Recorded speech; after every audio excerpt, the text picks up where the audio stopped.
Hey, ça faisait longtemps, non? Pour l'occasion, du bon popcorn d'épicerie.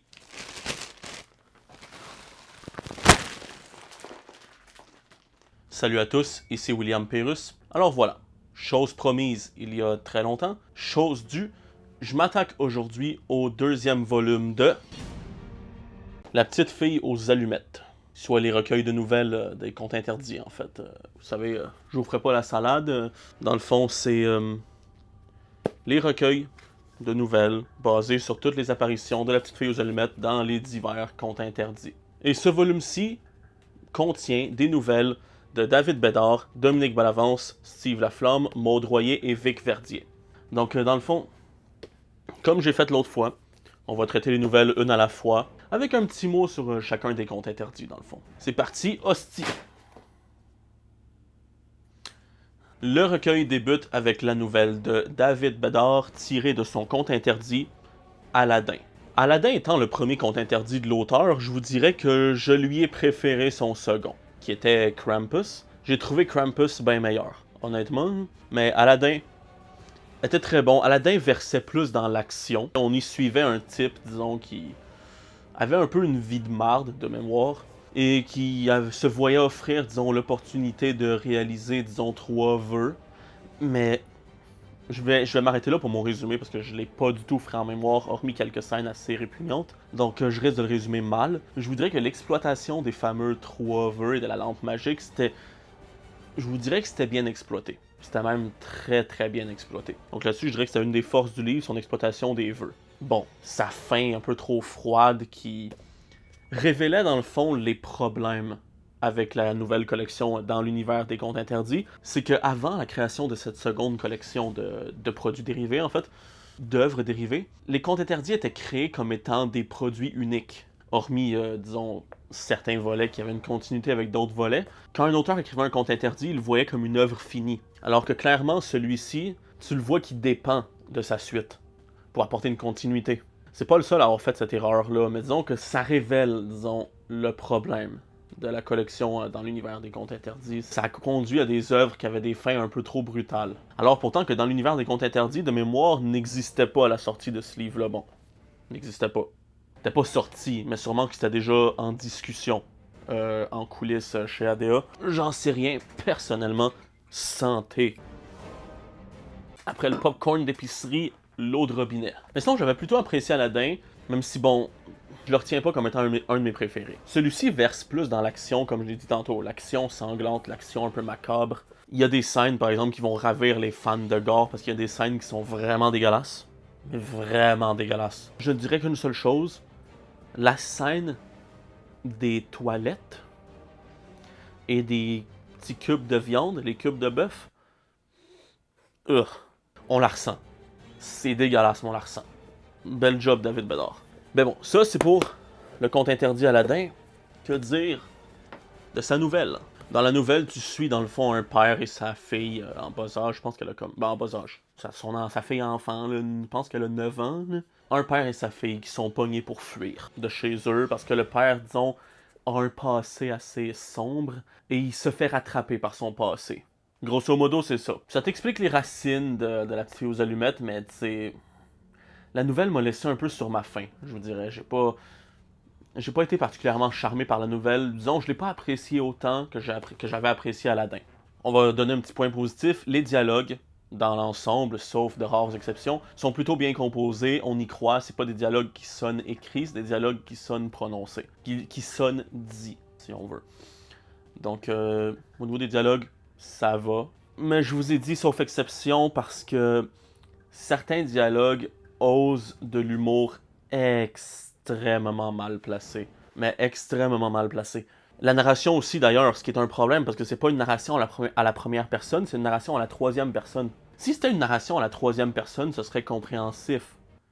Compréhensible, Chris. Ce serait compréhensible, dans la mesure où ce serait le personnage qui fait des blagues de cul en parlant, qui fait des blagues de cul en racontant son histoire. Mais là, comme c'est pas un personnage qui raconte l'histoire, c'est un narrateur absent, eh bien, ça renvoie à une certaine immaturité, si on pourrait dire, au niveau de la construction du texte. Il y a certains qui aiment ça, Moi, je trouve que c'est plus un, sauf de rares exceptions, c'est plus un frein à la progression de l'histoire qu'autre chose. Je pense notamment à un moment où le personnage principal doit se glisser par une fenêtre et il se réjouit en réplique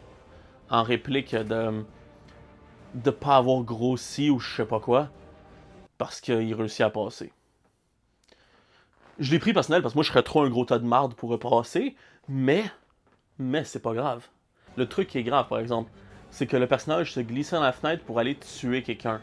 J'allais dire, c'est pas un tueur né, spoil, oui. Mais tu sais, quand t'es dans ce genre de situation-là, que la vie de ta fille est en jeu, je pense pas que t'aurais l'humeur de faire des petites boutades. Donc bon, à ce niveau-là, c'était un peu foiré. L'humour dans des contextes d'œuvres horrifiques, c'est très très dur à bien placer. Mais bon, chez certains, ça fera peut-être mouche. Chez moi, ça cassait le peu d'immersion que j'arrivais à avoir dans le texte. Parce qu'encore une fois, la plume de David Bedard ne me charme pas. Je trouve que c'est une plume qui est souvent à rallonge. En fait, c'est une plume assez fonctionnelle, ordinaire. Je dis pas ça pour être abaissant, mais c'est la vérité. Ce qui veut pas dire que l'auteur est pas bon. Dans Krampus, l'auteur savait jouer de l'émotionnel. L'auteur sait être bon. Même malgré une plume moins, disons, poétique, moins lyrique que d'autres. Mais bon, c'est ce que je pourrais dire pour Aladdin. Pour la nouvelle tirée d'Aladdin. La seconde nouvelle de ce recueil est tirée du conte interdit de Dominique Bellavance, soit Baba Yaga. Baba Yaga, pour ceux qui ne savent pas, c'est une figure mythologique russe qui apparaît dans d'innombrables histoires. David Bedard réadaptait ici l'histoire de Vassili Salabel. J'ai beaucoup aimé son conte interdit. Dominique Bellavance a un style narratif bien à lui, là, une plume marquée, on reconnaît son style. J'ai beaucoup aimé ce qu'il a fait dans son conte interdit. J'ai d'ailleurs aimé la petite référence à Dans l'œil du sorcier. Dans l'œil du dragon. L'émission où t'as des dragons qui vont là pour écouter des BS, leur proposer des projets, puis peut-être investir dedans. J'avais bien aimé le fait que c'était très référentiel à ça. Puis ça permettait aussi d'unir, disons, deux univers, soit l'univers de la télévision québécoise et l'univers de Baba Yaga. Parce que je trouvais que dans l'œil du sorcier, c'était bien amené pour à la fois ne pas trop être incohérent avec la référence dans l'œil du dragon, et aussi parce que Baba Yaga est, mythologiquement parlant, est considérée parfois comme une sorcière, autrefois comme une guérisseuse, mais voilà. Donc, j'avais beaucoup aimé ce conte. On y suit, dans le fond, un type qui veut apparaître, qui veut passer à cette émission-là. Il propose un projet. Ça foire, hélas. Sa présentation ne fait pas mouche. Les sorciers n'aiment pas sa présentation. Il va rentrer chez eux, la mort dans l'âme, avec, disons, l'envie de se tuer. Mais il va se faire rappeler par Yana Barakova, l'une des sorcières de l'émission. Une belle russe plantureuse que... Oh, j'y ferais pas mal, la pute.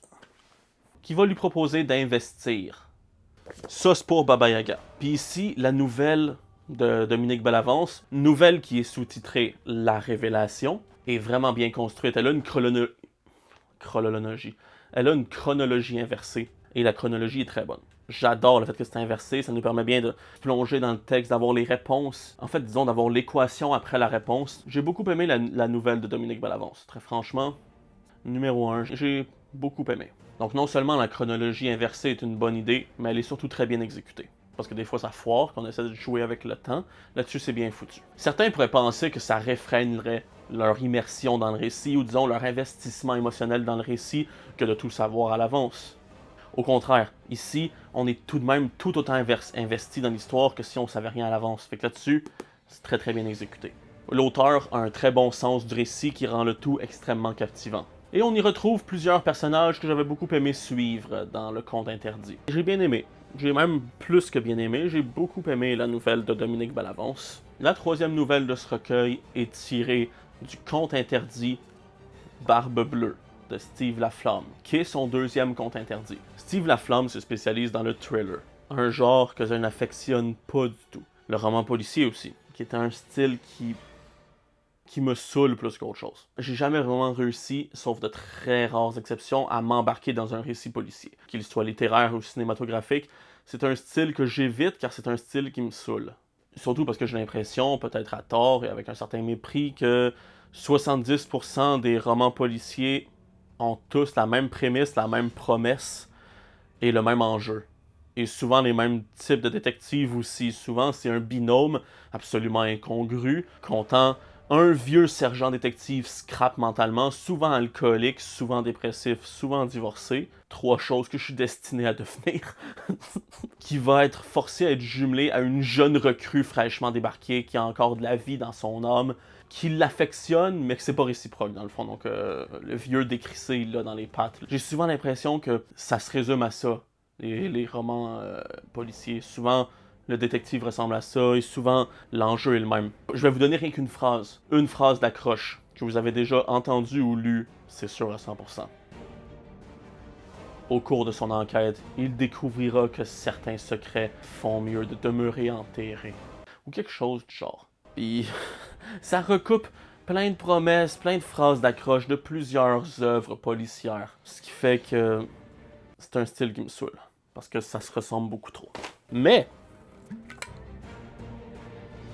ce n'est pas le cas de Steve Laflamme. J'avais lu son premier conte interdit, soit Peau d'âne en premier, et c'était bien, mais ça m'a pas marqué. C'était une enquête aussi, c'était une espèce d'enquête de mémoire. Et en lisant Barbe Bleue, j'ai beaucoup plus été conquis. J'ai trouvé que ce conte-là surpassait le premier, parce que j'étais juste pas le public cible du premier en fait. J'ai beaucoup aimé Barbe Bleue, on est sur une espèce d'enquête. Une enquête moins conventionnelle qu'habituellement. Disons, de mémoire, c'est une journaliste qui fait l'enquête. Et ça, c'est le peu de fois où je peux aimer les enquêtes. C'est quand c'est quelqu'un qui est pas un policier qui amène. Puis j'ai rien contre les policiers, regardez. J'ai rien du tout contre la police. Je suis pas un fils de pute d'antifa attardé qui porte un badge à cab. Puis je suis pas non plus une grosse torche de chanteuse qui porte un chandail à cab et qui fait l'innocente après en disant « Ah, c'est pas ça que je voulais dire ». Non, non, non. J'adore ça quand c'est quelqu'un d'autre qui est pas outillé à mener l'enquête, qui mène l'enquête. J'adore ça, parce que ça permet des choses que ça permettrait moins si c'était un policier outillé qui menait l'enquête. Barbe Bleue, on suit une espèce d'enquête qui verse un tout petit peu dans le surnaturel, ce que j'ai beaucoup aimé.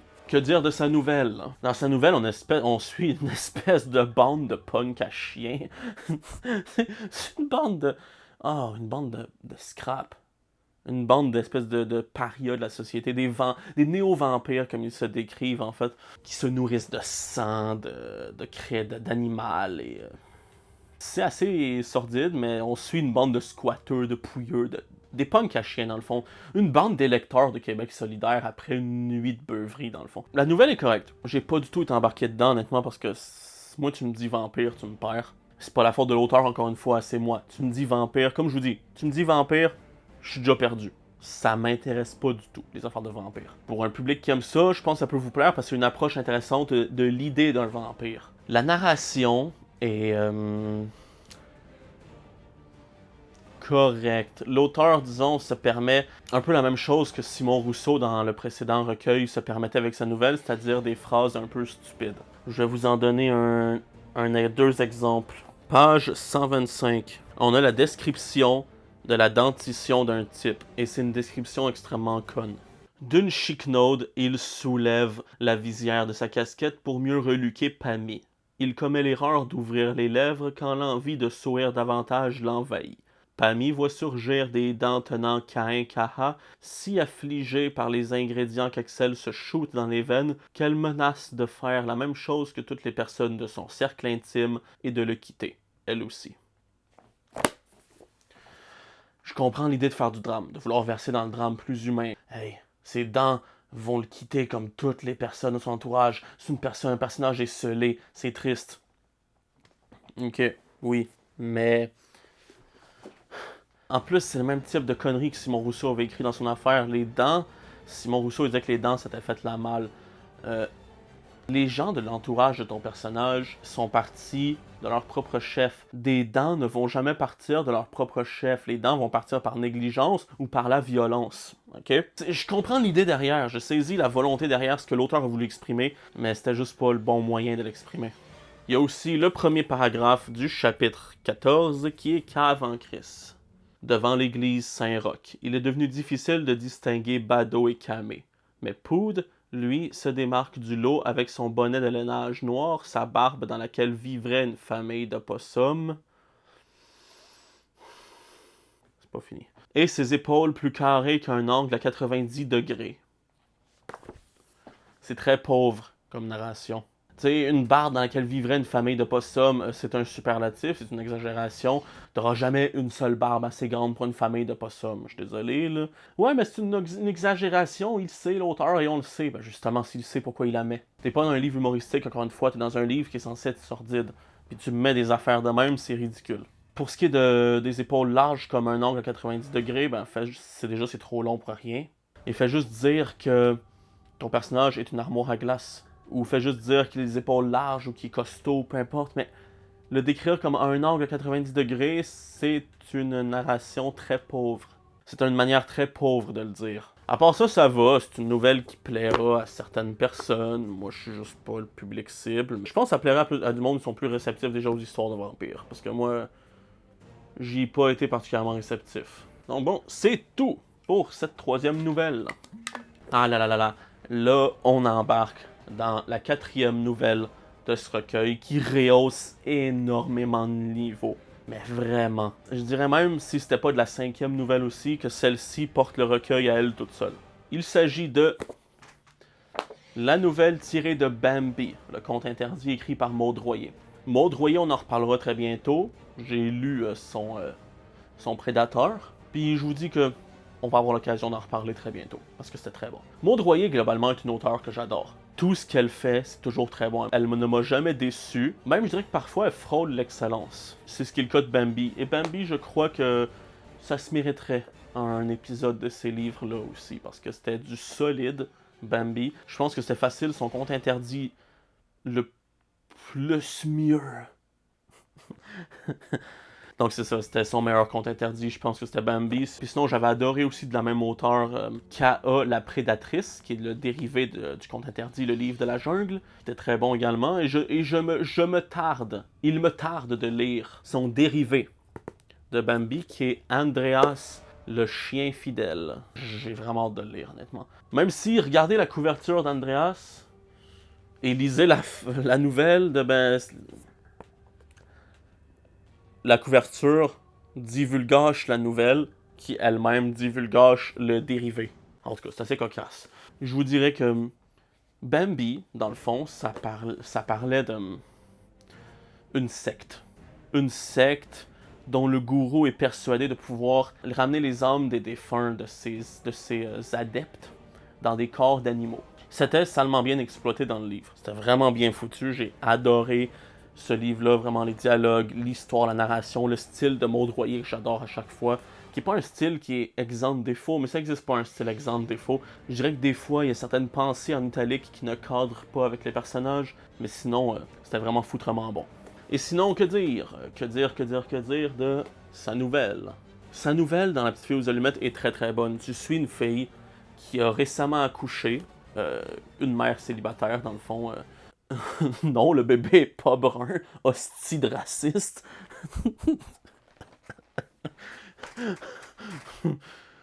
Non, tu vas pas la retrouver sur Tinder en train de couvrir des loges de manière ultra racialiste son enfant sans père. Ça arrivera pas. L'enfant s'appelle pas Tyron, ok? Donc, dans cette nouvelle-ci, comme je disais, on suit l'histoire d'une jeune femme qui est mère et qui perd son bébé. Son bébé est enlevé. Elle réussit à retrouver la trace du ravisseur qui la conduit directement à une secte. La secte, donc, qu'il y avait dans Bambi. Je vous conseille vivement la lecture de cette nouvelle si vous avez aimé Bambi. Vraiment, j'ai rien à redire. Les dialogues sont très bons. La narration, c'est impeccable, c'est du Maud Royer, j'ai adoré, l'histoire est vraiment bonne, captivante. J'en prendrais plus dans l'univers de Bambi, honnêtement. D'où ma joie qu'il me reste encore Andreas, le chien fidèle à lire. Mais hélas, après ça, ça en sera fini. Quoi qu'il en soit, cette nouvelle est très bonne, je vous la conseille. Comme je vous ai dit, elle porte pratiquement le recueil à elle seule. Si ce n'était de la contribution du cinquième et dernier auteur de ce recueil, soit Vic Verdier, auteur de Jack et le haricot magique. C'était voulu! Cascade! J'aurais jamais osé faire ça, honnêtement, si j'étais pas sûr de ma réussite. Jack et le haricot magique est un conte interdit que j'avais adoré. il est très différent des autres. Ça change, on explore un peu un monde plus informatique, on explore l'univers en fait de l'informatique. J'avais adoré les personnages, le personnage de Jacques-André, il me semble, ben, en fond, Jacques dans le fond. J'avais vraiment adoré ce roman. Je vous le conseille, si vous voulez un conte interdit qui apparaît comme une espèce de vent de fraîcheur à travers la saga, c'est celui-ci. Et entre autres, il y en a d'autres aussi qui font office de vent de fraîcheur, évidemment, mais je vous conseille celui-ci. Dans le fond, dans Jack et le haricot magique, on suit une espèce de gros tas de marde, une espèce de nerd obèse qui... Hostie que ça c'est blessant. Tabarnak. Qui développe un logiciel qu'il appelle son haricot magique, si je me trompe pas. Et dans le fond, il se fait tabasser chez lui, foutre dans le coma pendant 10 ans et voler son logiciel. Quand il se réveille, une espèce de grande tour a été bâtie jusqu'au nuage. On s'est enrichi un peu sur son dos, et il va décider de gravir la tour. Vraiment, c'est une très bonne mise en abîme de l'histoire de Jack et l'haricot magique vis-à-vis ce conte interdit-là. Vic Verdier a usé vraiment d'ingéniosité avec cette histoire-là. Donc franchement, je vous le conseille. C'est une très bonne exploitation du conte. Voyons voir maintenant pour sa nouvelle. Dans la nouvelle de Vic Verdier, dans le fond, on retrouve Jack et sa compagne qui s'en vont en voyage. J'en dis pas plus, mais le voyage se déroulera pas parfaitement comme prévu. Ici, on touche beaucoup plus au drame, à la tragédie. J'ai beaucoup aimé. C'était très bien. C'était très très bien. Franchement, j'ai pas grand chose à dire, parce que je peux pas en dire trop non plus, sinon ça va brûler plusieurs éléments, mais j'avais beaucoup aimé. La nouvelle est très bonne. Sur ce, mes amis, c'est ce qui conclut ma deuxième chronique sur le deuxième volet des nouvelles sur la petite fille aux allumettes tirées des contes interdits. Comme je vous ai promis, je parlerai des prochains recueils également, afin d'avoir comme prétexte de parler des autres contes interdits aussi. Donc sur ce, abonnez-vous, suivez-moi sur les réseaux sociaux pour vous tenir au courant de toute mon activité littéraire et audiovisuelle. N'hésitez pas à partager, commenter, aimer la vidéo, et je vous dis à la prochaine.